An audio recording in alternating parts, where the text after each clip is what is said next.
Hello Virgo, Sun, Moon, Rising, and Venus signs. Kamusta kayo? Sana po'y nasa mabuti kayong kalagayan. Welcome back po sa Star Tarot. Kung bago kayo dito, welcome din po kayo. Please subscribe, like, share my videos, and leave me a comment kung nakaresonate kayo. Thank you. So Virgo, first message ninyo, 3, napakaganda. Kasi this is laying a solid foundation sa major areas of life ninyo, lalong-lalo na sa inyong money, career, and finances. Okay? So, maaari ng iba sa inyo, unang-una, maaari ng iba sa inyo rito is going to focus on your source of income. Baka sa ngayon, pwedeng merong magsisimula magsisimula kayo ng panibagong source of income, maaring a new opportunity is coming in para kayo ay magkapera, 'di ba? Pwede rin na kung ano man ang dati na ninyong ginagawa. Kunyari, yung bread and butter ninyo is yung trabaho ninyo, yung career or business, no? So, maaring sa ngayon makikita mo na nagiging konkreto na or established na, no? Kayo doon sa kung ano man ang pinagkukuhanan ninyo ng inyong kaperahan, pwedeng ganun ang ganap, no? Siguro makikita nyo na yung income, yung source of income ninyo is stable and continues to grow. Kaya meron kayong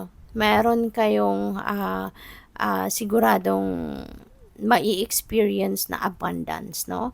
Kasi sigurado ka mayroon kang pagkukuhanan talaga ng inyong pera.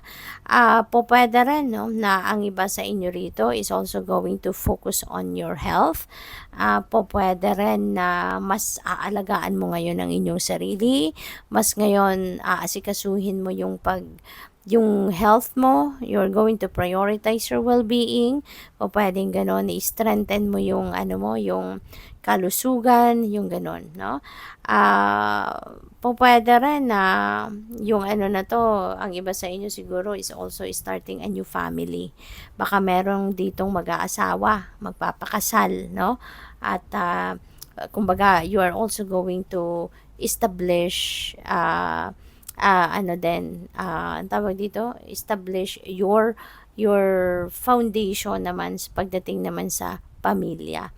So, we also have whip and J. So, parang meron ditong, baka meron kayong aalisin dito. Meron kayong ichuchuchu na na tao, or meron kayo ditong aalisin sa buhay ninyo. So, pwedeng pwedeng tao, or pwedeng mga bagay, 'di ba? Na hindi mo na gusto, no? Hindi mo na gusto sa buhay mo. Pwedeng gano'n. Pwedeng meron kang nakaaway, maaring meron kang nadiskubre na, alam mo 'yun, hindi rin mapagkakatiwalaan. Kaya yung parang mamabutihin mo na alisin nito kasi alam mo na negative energy na lang ang hatid nito sa buhay mo, no? Pwedeng ganon. Pwede rin ang iba sa inyo rito, siguro kung meron kayong negosyo, baka magkakaroon din kayo ng baka magkakaroon kayo ng paghihiwalay ng inyong business partner, pwedeng ganon. Or baka meron kayong magiging pagdududa, no, sa mga tauhan ninyo, kung mayroon kayong mga tauhan, 'di ba? Pwedeng ganon. So, we also have coffin. Ayan. So, coffin is an ending and beginning energy, no? Kapag merong magtatapos, it's because meron na nakaabang magsisimula, no? Ganun 'yun. Kaya this is a time of transformation. This is a time of change sa buhay mo. Okay? Pwedeng yung pagbabagong ito is yung bang kung ano man yung magbabago ang inyong perspective siguro, 'di ba?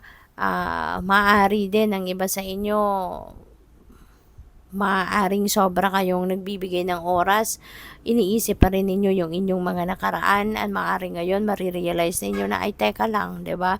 Bakit pa ako nagfo-focus sa tapos na, no? So maybe you're going to realize that now. Kaya ano man ang inyong nakaraan, you will be leaving that behind, yun na talaga, no? Mamamaalam na kayo sa inyong nakaraan kasi ito'y tapos na. Maiisip mo na it's going to be a waste of time and energy on your part, no? Kung patuloy pa rin ninyong i-embrace kung ano ang tapos na. So, excuse me, pwede rin dito, no, na ang iba baka magkakaroon ng, ang tawag dito, magkakaroon ng period of stagnation. Let's say for example sa negosyo, kung meron kayong negosyo, parang ngayon, parang bibuelo kayo, no? Maaaring merong mga pagbabagong gagawin kayo sa negosyo at habang ginagawa ninyo yung transition, habang inaasikaso ninyo yung pag-aayos sa negosyo ninyo, so syempre nandito tayo sa stagnant energy, walang development, walang progress, yung ganon, no? But you are preparing, diba? You are preparing for something bigger. You are going to be preparing for something na mas magiging mabuti or mas makakapag, ang tawag dito, mas ikaka-asenso ninyo, kumbaga, no? So, good luck sa'yo. So, tignan natin kung ano pa ang kaganapan dito for Virgo. So, we have 9 of Cups. Wow. So, napaka-beautiful nito.